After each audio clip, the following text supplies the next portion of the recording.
Hi, I've got another register. Now, it didn't take me quite as long as it did the first one, but I haven't done any testing on it either, so God only knows what we're going to find when we actually put power to this. We'll find that out together.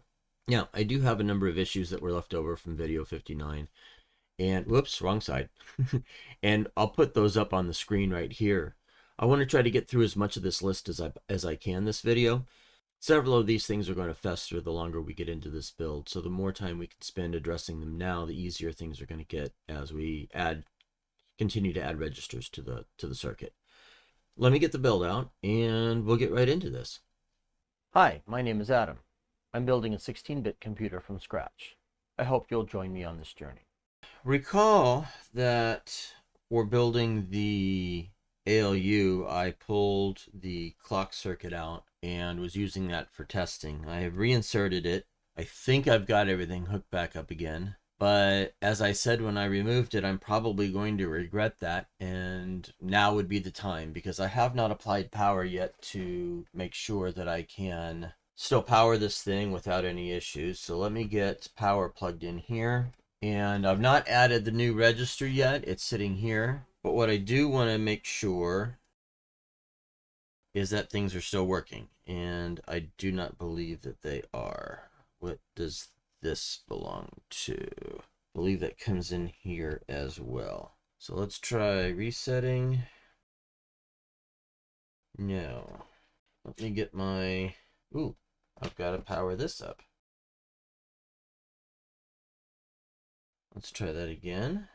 Okay, well, I'm counting and I'm jumping properly. So that's working.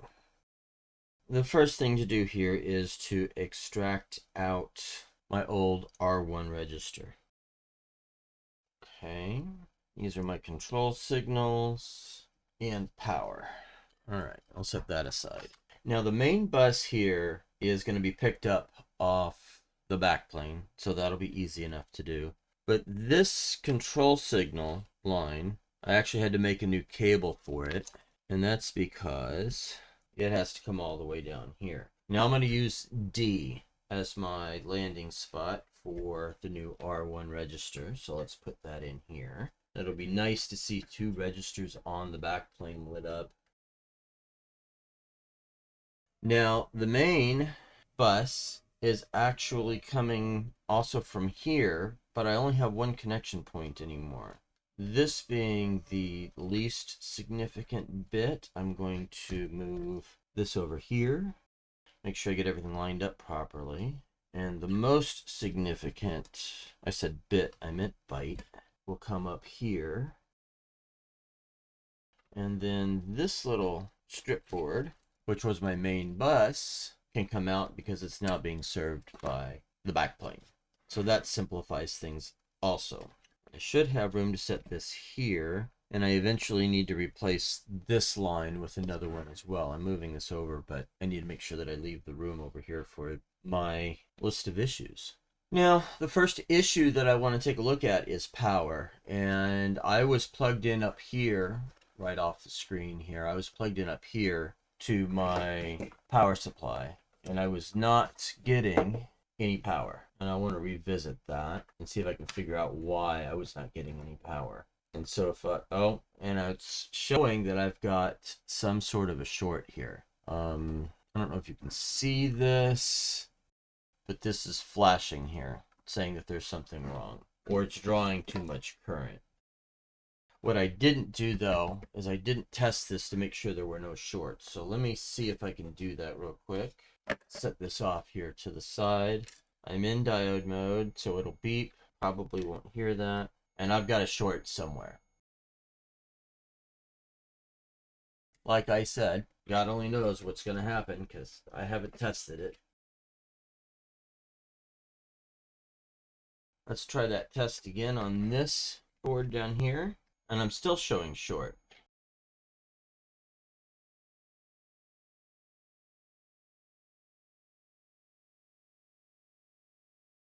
That would be the one.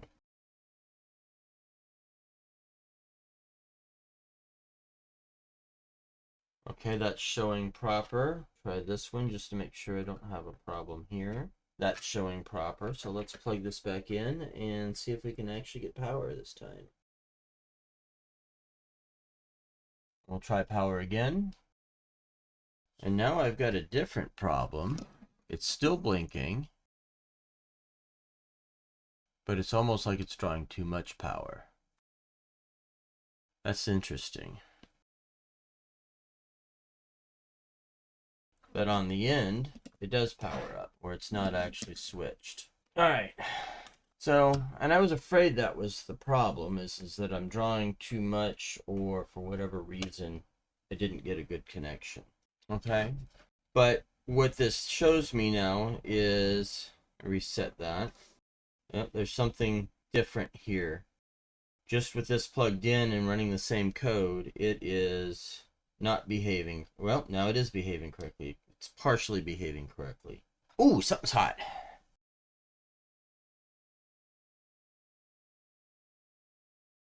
This one.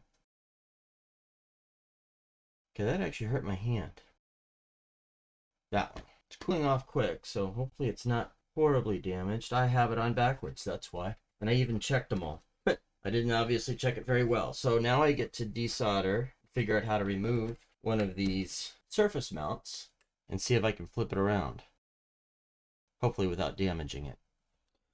Okay, I've got a piece of masonite here to protect my desk, and I believe the first thing I want to try to tackle here is masking off anything that I want to try to salvage here. And I've got some Captain tape, and I've not done this before, so well, I've tried desoldering pins, and those did not work out brilliantly.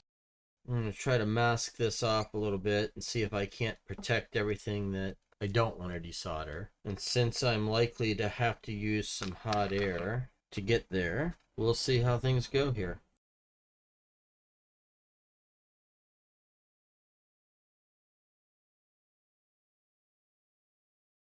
So I now have this, call it isolated, but I don't know that it's necessarily isolated so much. And I think what I want to do is I want to try to use the desolder wick to pull some of the excess solder out if there is any. Now I know it's not going to actually get the IC itself to release, but what it should provide me is all the excess, anything that's extra on here should be removed. Let's get some flux on this.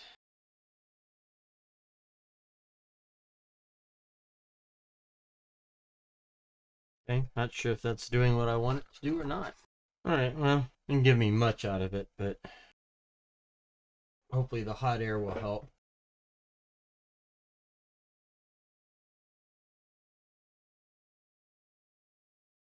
There it is.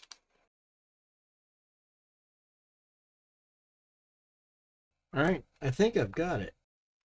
Okay, so now what to do with this? I don't think I want to reuse it, at least not without testing it, and I don't believe I want to actually put it back onto this board in order to test it. I want to come up with some other method of doing that if I can. At this point, I'm going to go ahead and set it aside, and I'm going to grab a fresh one. But let me go ahead and get the tape off the board here.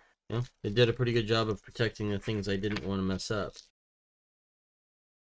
Let me get the microscope out, and we'll switch over to that, and I will get another IC, and we'll get this soldered up the correct way around this time. No promises, though. Okay, hopefully this is relatively easy to get soldered up and settled. And that is not taking to the pad, so I'm going to need some flux on here. All right. Let's see if I can get that to settle in here. I think I can get that on there now.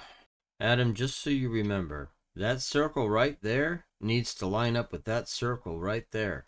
Amazingly enough. Now that I'm trying to solder while it's on pins, it's a lot more difficult to hold still. So I expect it to be a lot more challenging to get lined up.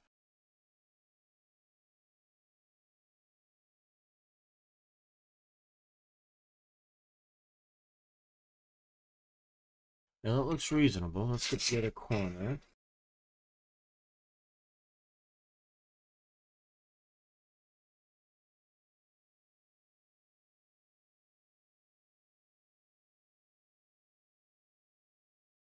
Okay, that took. Let's make sure it's seated. Go back to this one. Let's make sure it's seated. It probably needs just a hair more.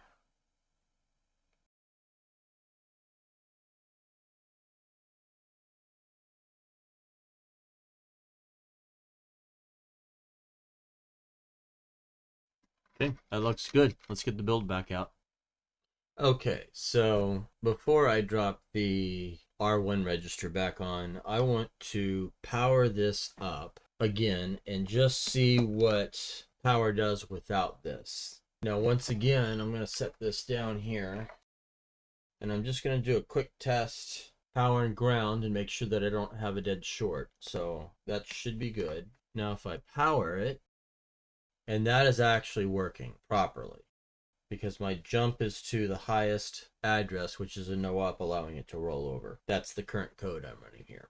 All right, that makes me feel a little bit better. Now, let's drop this in.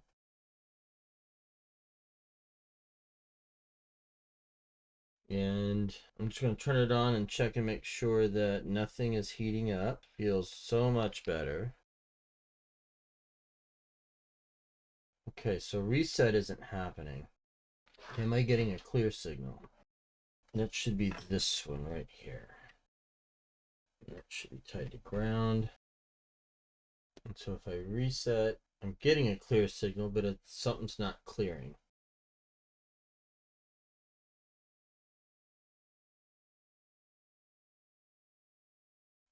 Okay, I'm going to have to get the PCB design out. Okay, I am reset and I'm zoomed in pretty far because this is the PCB of interest to us, and what goes on the rest of the build really is not quite consequential. I want to apply power here and double check which of the lines is not being reset properly, and none of them are. Now, I thought I was getting a clear signal, but maybe I'm not. So let's take a look here. I believe that was clear, and it's active. It's got a pull down resistor, and so when I connect it, it's high, and it is clearing, but perhaps it's not latching. So let's double check these ICs up here. I'm going to bring up the PCB, and these four ICs here, let's hide the back copper layer. These four ICs here on top are the counters. And so what I want to do now is I want to look to see which ones of these outputs are actually set. So if I look at 15 on this one on the right over here, that's input. I need pin 3, which is output, on this IC to the right.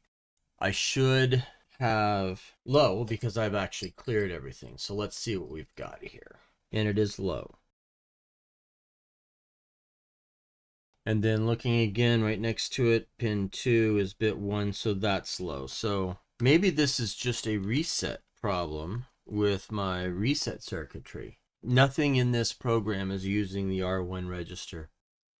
Okay, I'm zoomed back out because I made the egregious mistake of declaring that this side of the build was not going to be consequential to what we were doing. When I hold down, so here's my reset button over here. This is my single step clock. If I hold down the reset button with my probe in the unlatch spot, this is for the program counter. And as you can tell, or you can see here, it actually is latching, even with the reset held.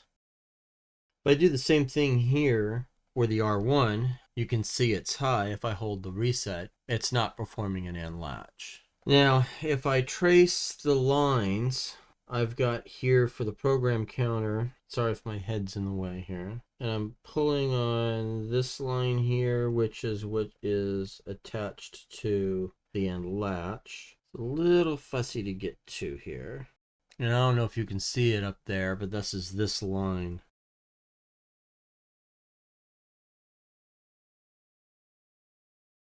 And so if I come up here to this line and tie it in there, hold the reset, yeah, that's the program counter resetting. This signal is coming off of this NAND gate, which is part of control logic 3. Tracing this back, it's going to be NANDed with this inverter A couple of delays, it looks like. Oh, I'm gonna have to get my head in the way. I apologize. No, it's coming from bits. Well, one of these bits up here in Control ROM 3. Let me get the control source code open. Okay, Control ROM 3, bit 6 is the AND latch, and the no op and latches. So when I hold the reset button down, coming back to the build, when I hold the reset down, the instruction register is effectively a no-op with all these cables in the way. But the instruction register is effectively a no-op. So I need to come up with a better reset circuit, and that's why R1 is not being cleared. What I have done is I've taken the Larson scanner and I've added that code here onto the EEPROM. And I am expecting R1 to be scanning back and forth, but I'm getting absolutely no control signals here. Now I have to trace down why there's no control signals coming across.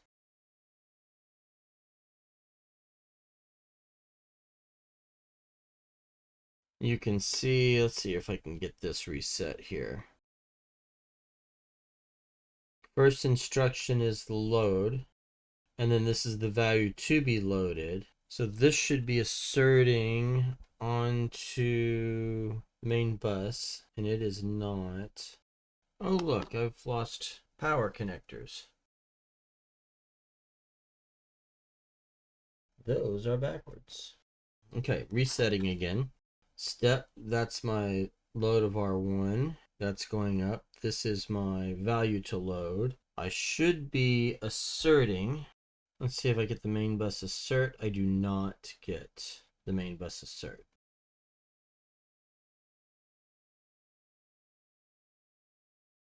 Nothing is asserting. So is my control ROM 1 incorrect? Let me reprogram that and find out if I've got another mistake here.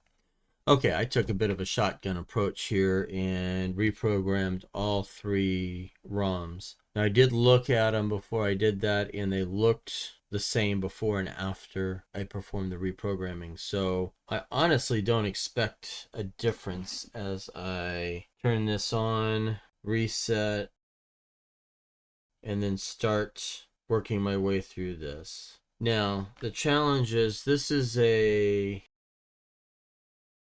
Hang on. This does not look right to me. Let me reset that again. And maybe I didn't get my 12-bit instructions right. So this is 1300, and I'm expecting that to be 013. No, what am I expecting it to be? Okay, well, this is unfortunately embarrassing. My assembler was last updated on May 7th at 1658. But if I go up here to the Larson scanner, the binaries that I'm programming onto the EEPROM were last updated on March 18th. So the compiled or assembled binary was not generated by the assembler that I am using in order to properly manage the 12-bit instructions.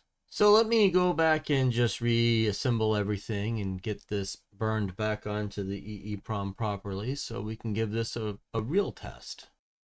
Okay, I updated my build system so I wouldn't have that particular problem again. So anytime I make a change to the assembler, all of my tests automatically get reassembled. So that's a good change, I believe. I did go ahead and reprogram the new binaries onto my memory. So let's go ahead and give that a test. And reset. Turn that down. I've got a problem I see here. Let's reset again. And you can see my 512-bit here is illuminated, and I've got something going on where I'm jumping. Hang on a second. 2. Okay, it goes up there. And then it jumps up to the... I don't know. Have it backwards. Okay, let's try that again without the oops. Okay, so for whatever reason, the bit for 512 is lit all the time. So that would be... Alright, that's high. Hopping back to my PCB layout, that would be the 10th bit up. That would be on here, and that would be bit 8, bit 9. So this bit right here, that's always high. Its input is here, and that looks like it's floating, even though I've got on the bottom here correct input. If I measure the top of the pin, that looks like it's floating. So let me get this off and take a look at that under the microscope. This is the pin in question right here. And yeah, it certainly does not look like it's lying flat, and certainly does not look like it's attached to the pad at all. Now let's look at these as well. Yeah, that looks like it's attached. It looked like it might not be as I was looking at it on the circuit, but that's the one. Get the soldering iron warmed up. All right, so I'm gonna get some flux underneath here. All right, let's take a look at that again. No, that's attached. All right, let me get it back in the circuit. Okay, this takes care of all the issues that I know about so far with this particular PCB. So let's test this and see what new comes up. Resetting.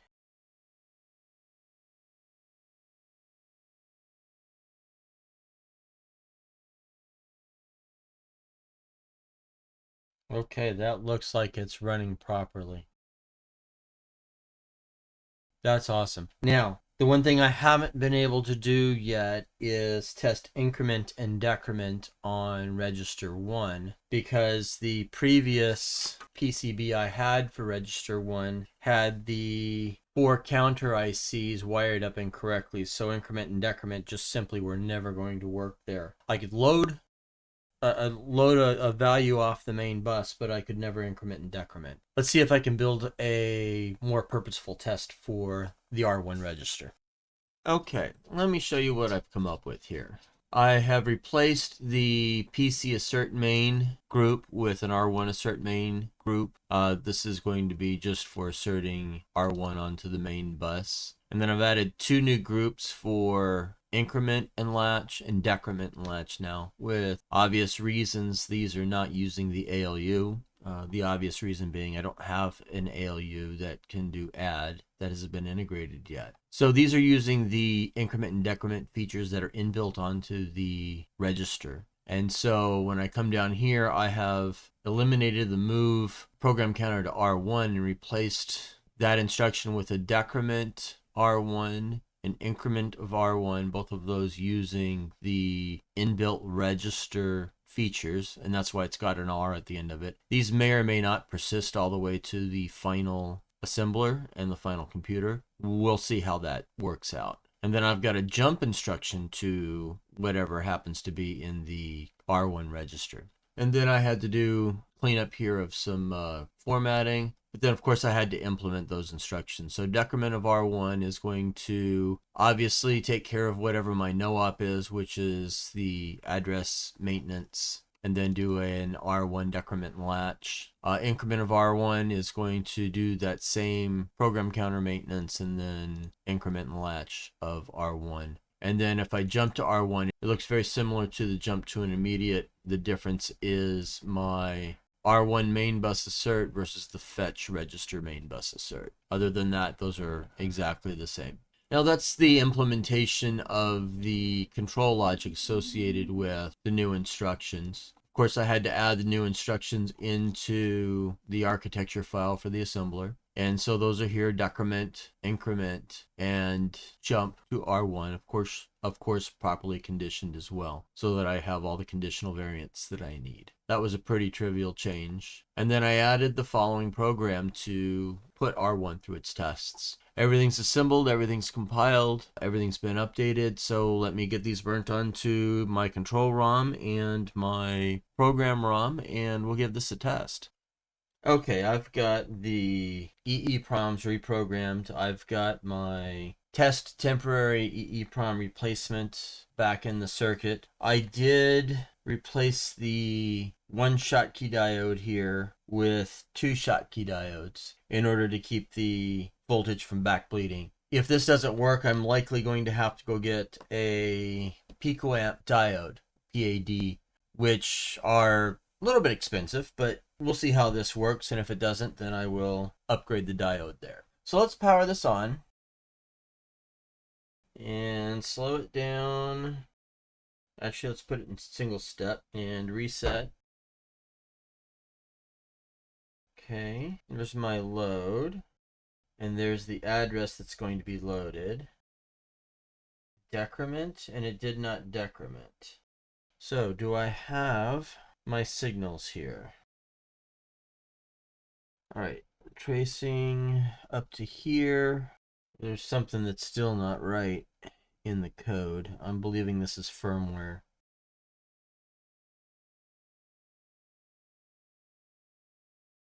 And nothing is showing up here for the controls.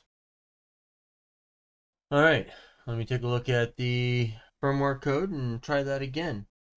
Okay, this is twice I've done this in this video, and I think I skipped it the first time, taking care of it off camera. But this is just, I need to just end this video and move on, because things aren't going well for me. Amazingly enough, I'm betting this works much better this time. Okay. That's correct. And it did the decrement. Increment, increment, that didn't increment right. So there's something that's going on between the carry out of the second nibble into the clock in of the third nibble. Let me pull up KiCad. Okay, here are my 4 counter chips, counter ICs, and it's this connection right here, pins 12 and 13, 2 pins 5 and 4 respectively. Let me get the microscope out and double check those and make sure that those are soldered up properly, because it wouldn't be the first mistake I've made on this board. Okay, I'm zoomed in on the 2 ICs in question. That's this one carrying up into this one, and I believe this is the trace that is questionable. And specifically, I'm looking at this pin. Let me get a little closer here. That IC does not look like it is fully seated to the board, but this pin in particular doesn't look like it's actually taken to the pad. So once again, I'm going to have to do some more soldering. Let's see what this side looks like. That looks reasonable, but let me get those soldered back down again. Okay, I've put some flux down here.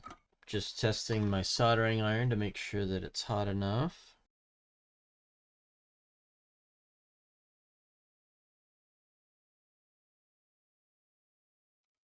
All right, let's get that back in circuit and try it. Okay, here we go.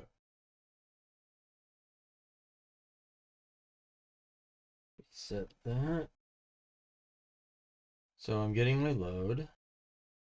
There was a knot, my decrement and latch, increment and latch, increment and latch, and it still did not work. Why is that not working? Do I have a timing problem like I did over here? Because this is the program counter in latch. I did not put the same delay on the R1 in latch, but I believe I probably need to. So let me see what I need to do in order to make that work. Okay, the change up here was relatively simple. Rather than just having the program counter looping through all this extra delay over here, what I did is I changed it so that the clock itself goes through all of this extra delay. I've actually got 12 inverters in order to delay that signal. That seems quite significant to me. So I really do need to circle back to this. But as I reset and I start walking through this again, There was my decrement, there's my increment, and then one more increment, and with only that change, everything works properly. Up until the point in time, I can even decrement back down, but then when I go to assert that out onto the main bus, nothing is asserting. So I've got some signal somewhere that is not asserting. So my main bus assert for address 1, which should be that signal right there. I start off here by looking at the program counter, thinking it's the R1 register controls.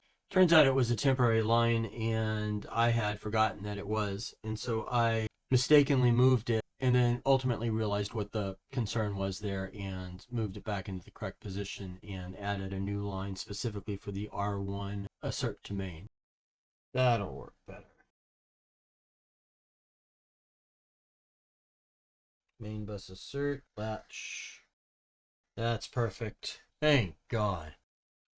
Okay, I'm going to press my luck a little bit and do one more test here. And this is I'm going to pull and swap these two registers. And the reason I want to do that is I have not been able to fully test the functionality of this register. And so I want to basically swap them and execute the same test again.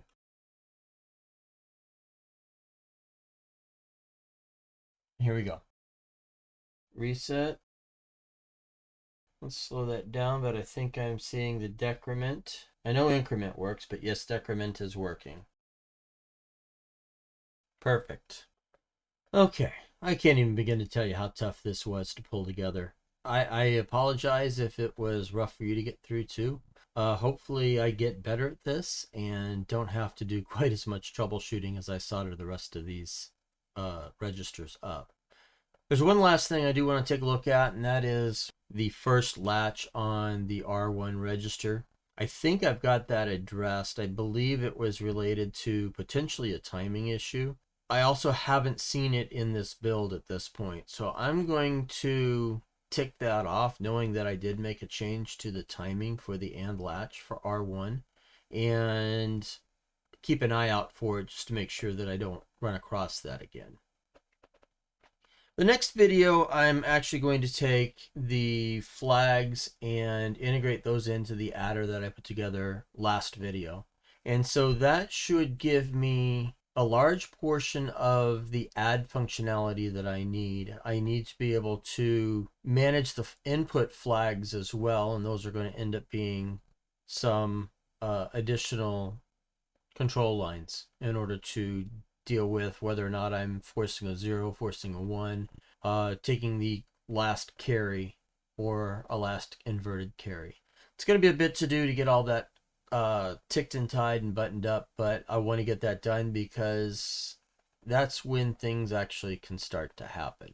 After that, I've got an R2 register that I want to pull together, and then things are really going to start taking off from there. So we'll see you soon.